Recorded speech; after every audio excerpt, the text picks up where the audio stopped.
Should we continue in English or in Greek? Dr. Dvir is Okay. still... So, dear colleagues, thank you again. It's really a pleasure to be here and to present our work from Athens Naval Hospital. I would like to thank the organizing committee and especially Dr. Iakovou for his kind invitation. So this is a valve-in-valve case we have done recently. So our patient is a 78-year-old male with hypertension, dyslipidemia, type 2 diabetes. He already had coronary artery disease. He also had a TAVR 2019 for a AAA aneurysm. And in 2020, he had a CABG and an aortic valve replacement with the MitroFlow 23. Actually, it was the Crown 23. It's an evolution of the MitroFlow valve. So his LV was okay, was about 50%, but he had a velocity of 5.2, a peak gradient of 137. The AVA was 0.76. So this patient was referred to us from another hospital, and the first thing that we saw is that the quality of the coronary angiography was, as you can see, a little bit poor. So he already had the CABG. It was the lima in the obtuse marginal, not the LAD, and a venous graft in the PDA. So these were the grafts that the patient had. So you can see here that the coronary angiography was of poor quality. We had seen no obvious lesion significant in the LAD, but when we saw that the lima, there was some kind of patency, but we were not sure about the final result and how it was during in the obtuse marginal. And for the right coronary artery, this was the only picture that we had, and the graft was patent. This is what said in the report.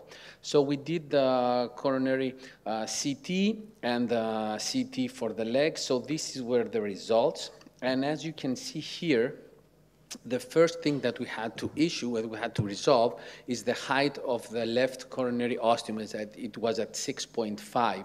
For the right coronary, we didn't have any problem. We had the graft that was patent. But as you can see here, it is the height of the...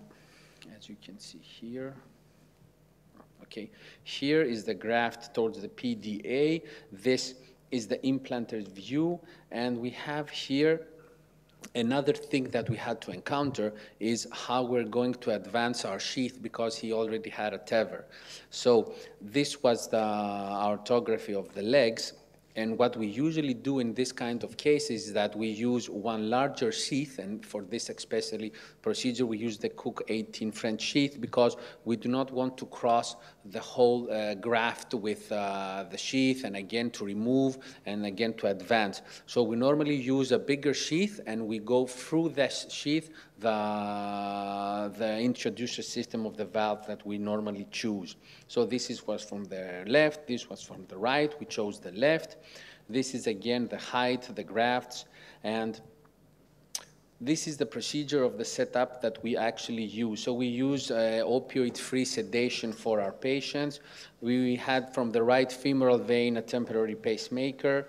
From the left radial artery, we inserted the 6 French sheath for the pigtail. We used 2 prostyles as closure devices. We used an 18 French Cook sheath, and through this sheath, we advanced our delivery system. We used the right femoral artery with a 6 French sheath in order to have an EBU to protect the left coronary ostium if needed. And we would use the TAVI Evolut FX26 system. The choice of the valve was due to the results we had, the algorithm of the valve that was already implanted, the Crown 23. And this is our setup. So what we had to consider for this patient. Again, the 6th choice and for the insertion of our delivery system, we had to do a new angiography to verify the patency of the lima and to see if there was any new lesions that were not obvious from the first coronary angiography, and possibly to perform PCI. We had the problem of crossing the valve because it was a very degenerated bioprosthetic valve, and we know that this is normally not as easy as crossing a normal valve. To protect the coronary ostia, if we're going to do post-dilatation, if we're going to crack the valve, we're going to try to fracture the valve, and at the end, how we're going to close our puncture site, because when you have a stent graft, it's not possible to perform a crossover. So this way, you should be able, and you should have the material, you should have a long balloon in order to prevent some perforation, if there is none, because you cannot do crossover, and you have to go either more down in the superficial artery and go retrograde, or if you have long balloons, you can use them from the radial artery. But this is something that you must know from the beginning, because if there's any kind of complications, it's better to know. May I have some comments from, yes. from the audience in these questions? Yes, yes, of course. Sorry. Dr. Yakov. Well, this is interesting, and of course, we are lucky because Danny Dvir is in the panel as well. So I would like to ask him, would he consider to do a basilica or to use one of the devices like the shortcut device? Danny. Yeah, absolutely. What a beautiful case. So it's nice to have patent grafts. We don't have good angio, it's true. And it's a good thing to repeat it maybe before the procedure. But as I understand, the RCA is fully protected by a graft. So, and also part of the left system is protected. But it seems from the quick presentation that the left main is at risk, at significant risk. Shallow narrow sinuses, and the VTC was not described, but I assume it will be quite narrow. So we have an isolated left coronary issue that is partially protected. It seems that the case is at risk, and we need to use one of the tools that we can for preventing coronary obstruction. Obviously, coronary obstruction is a major catastrophic adverse event that we need to identify and prevent. Here it's a mitral flow or crown. These are devices that are prone for coronary obstruction. And the tools that we have is either to implant a stent there, to do the chimney or snorkel technique, which has several limitations, or to walk directly on the leaflet. That this is the origin of the problem, the deflected leaflet, and to do what we call leaflet modification. And later in the session, we will have presentations and descriptions of the different possibilities. But this case looks perfect for leaflet modification of the left cast. Dr. Dvir, I am Dr. Katsimagklis, one of the operators. I would like to inform you that the VTC was 4.4 for the left main. For the right coronary, it doesn't matter because it was occluded. So it was, there was enough space, but also there was enough space looking also the dimensions of the sinus, also the height of the sinus. Okay. We need to understand whether it would be close after deflection to the STJ. And you, from your description, it seems that this case probably is low risk for coronary obstruction. Still, probably I would put a wire there and try to understand after valve implantation whether there is some risk later on. Because from the few pictures that we've seen, the relationship between the coronary ostium and the implanted valve is quite, there is potential for issues there. But the VTC, you say, is about 4 millimeter, which is reassuring. Okay, Adonis, okay, let's so proceed. I agree with you. So I'm going to proceed now with the case.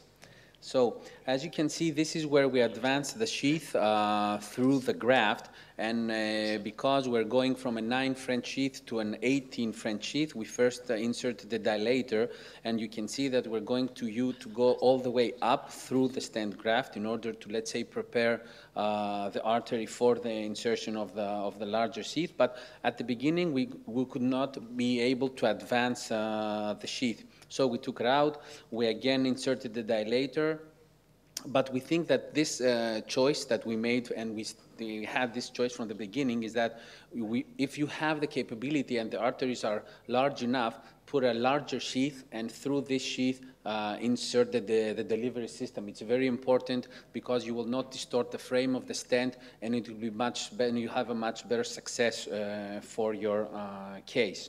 So we were able to advance the sheath, and this is the artography, the first artography that we did. You can see the bioprosthetic valve. So when we did what you did, what you said, Dr. Dvir, so we advanced a guide wire in the left, in the LAD, because what we saw was very interesting, that there was a lesion in the left main. So we had to treat. So I'm going to stop the video here just for you to see that there was actually, so you can see here that there's a lesion, a significant lesion in the distal left main. So here we had the choice of either to stent this at first, because we were thinking of doing the chimney technique, but we did not expect a severe lesion in the distal left main. So what we did, and I will show you right now, is that we performed PCI of the distal left main towards the LAD. We implanted the stent there because we hadn't a stent long enough to do with the same stent, protect the left main and also do the chimney technique. So what we did is that we started with the PCI of the left main towards the LAD. This is the positioning of the stent. We inflated the stent there. It was a 4x24 stent. We did a post-dilatation of 4.5. We had a very good result. We had no target lesion modification towards the left, the circumflex, where the circumflex was already had a graft in the obtuse marginal. So this is the inflation of the stent. And I will proceed the video to show you at the end. This is the result that we had. So after this result, we said we're going to use the second stent for a chimney technique in order to proceed with our case. So this is positioning of the second stent for the chimney technique, and we did this. So I'm moving more fast the video to have time for conversation.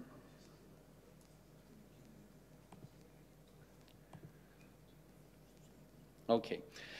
So we had the stent in the LAD, we had the EBU catheter in the left main. So because it was a bioprosthetic valve, we chose the Landerquist wire in order to be more safe, more secure, and the valve to be more stable. So now we're advancing the delivery system through our 18 French sheath. We had no problem advancing the delivery system, because as you can see, our sheath was about at the end of the graft, so there was no problem distorting the stent or having any issues advancing it towards. So this is here. So this is our going through the arch. With a Landerquist wire, it's very safe and you have a lot of stability. So the problem here we encountered at the beginning, but it wasn't a big of a problem, is that when we are going to advance our delivery system with the valve, if the catheter, the EBU catheter, will be dislodged. But lucky for us, it was not dislodged, and we were able to advance the valve through the bioprosthetic valve in order to proceed with our case. So as you can see here, we're taking out the pigtail because we thought that it was in the way, and it's actually across the delivery system. And then we had no problem advancing our delivery through the valve. So this is the valve going now inside with a little bit of push, and we were able and successfully cross the valve. Okay. So with the FX system, you know that you can actually recapture the valve, and you have not one shot, but in order to have a perfect result. So we were able, with the first shot that we tried to have a result. So this is now us opening the valve. So as you can see, for protection, we have the EBU catheter actually inside the left main. You can see that the stent is actually, you can see the stent in the left main towards the LAD. And what our technique and our strategies was to start to implant the valve, leave it at about 75 to 80%, check for the coronary arteries. If there will be any problem, we would inflate the stent, and then we would do a kissing, the things that you do, the strategy we use when we have to do the chimney technique in order to protect the coronaries. So this is the valve opening right now. So with the Evolute FX system, you can go up to a point, then you can have a rapid pacing and then open the valve more quickly. But for us, we decided to not use this. The patient was very stable. The heart rate was about 60, 65 beats per minute. So we went slowly in order to have a better grasp and better grasp of the feeling so as not to dive into the left ventricle. And here's how we're opening the valve. You can see we're about 60% now. We are still opening, and just about now we're going to stop and see what we have done. So here we have not any problem for the coronaries so far. So we're doing the injections. You can see that there is full pacification of the left main and the LAD. So after this, we decided to leave the EBU and the stent inside and to release the valve. So this is now that we are releasing the valve. We have good hemodynamics. I will show you to you this right away. So here is the arterography that we did. And now we had to encounter another problem we had foreseen from the beginning, if we were going to post-dilatate, if we're going to fracture the valve. So we said from the beginning that we should do this according to our hemodynamics and according to what we have with the hemodynamics. So we're now exchanging the Landerquist with a pigtail, and this is the first picture we had. We had a gradient of about 35 to 40. So this, for us, it was not an acceptable result. So we inserted again the Landerquist, and we performed the post-dilatation with a balloon of 22. So as you can see here, the Landerquist is going in. And here is the inflation of the balloon. So we used a 22 Atlas balloon, but we did not from the beginning intend to fracture the valve. We said that we will see, we will post-dilatate. This is the results of hemodynamics we had after the post-dilatation. For it was about 10, 12 millimeters of mercury. So this was an acceptable result, and this is why we did not fracture the valve. We were ready to fracture the valve, but we said according to the hemodynamics, we would decide afterwards. And this is why, so far, we have left the EBU and the stent inside. So at the end, we said that we will not do another post-dilatation. We had to check if the coronaries were patent. So we used an injection from our EBU, an injection from our pigtail. We saw that it was okay, so we withdraw the stent and the EBU catheter. So we had placed the valve. We had good hemodynamics, but we still had to close our femoral artery. So it was an 18 French hole, not a 14 French hole, because we had used a larger sheath. So we used a stiff Teruma wire in order to pass, because if you have a stent graft, especially for a AAA, you cannot do the crossover, and it's actually, you have only 2 roads. So we're able to pass, and this is the arterography at the end. You can see that there is no extravasation, a very good result. But because at the end we saw that there might be here some kind of extravasation, we also used an Angioseal 8 French to close the system. So we, at the end, we had 2 proglides and 1 Angioseal 8 French. Okay. Thank you very much for your attention. Congratulations, very interesting, a very difficult case. Any comments from the audience? From Dr. Dvir? Yeah, absolutely. Wonderful case, wonderful decisions. From the start, from the decision to use a large sheet and not to do a stentless procedure, to use a Landerquist, the aortic arch was very abnormal as well, right? We didn't discuss it enough, but the pictures were very dramatic. Positioning was good, the valve selection was the right one, and not deploying the stent was also a good decision. You know, in many cases, people are tempted to deploy stents when they are not required to protect from coronary obstruction. But basically, the minor things that I would have done differently, I probably have used a guide liner here. In all coronary protection scenarios, I usually have a guide liner in the catheter, and you had some interaction, and it could have become more challenging. It didn't, but it could have been more challenging. The second thing, I would have protected with the wire alone. Because if we decided that the VTC is above 4 and it's not reaching to the STJ, and we consider it at some risk, but not very, very high risk, then I wouldn't put myself in a situation that the stent would have been jailed and it would have been difficult to remove it. Another good decision was to understand the need for post-deal before the decision to deploy the coronary stent. Some people are being tempted to deploy the chimney stent before understanding the hemodynamics, and then they need to post-deal when there is a chimney stent and they crash that stent. And it is a very challenging scenario at that point. But in general, fantastic case and really superb procedure. Thank you. Thank you very much. Well, I have to make a comment that the case was very difficult on many levels. And the post-dilation, it was a very good decision to do a hemodynamic and a post-dilation for a good reason, we have to be sure, because things can happen in this case. What saved the case was exactly the observation, the measurement that the sinuses, or particularly the left sinus, was somewhat big. And there was that kind of distance. Although there was not a lot of height, there was some distance like sideways. And I think at the end of the day, that mattered the most. I have to say that there's a problem with this type of valve and the type and the chimney stent.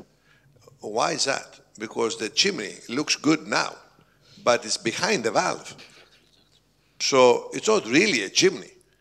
Even after deploying it, that stent has a power that I have against an elephant. So it looks good for a second, and then, you know, the valve stent, the valve cage may crash it over time. So you don't really know what's going to happen there.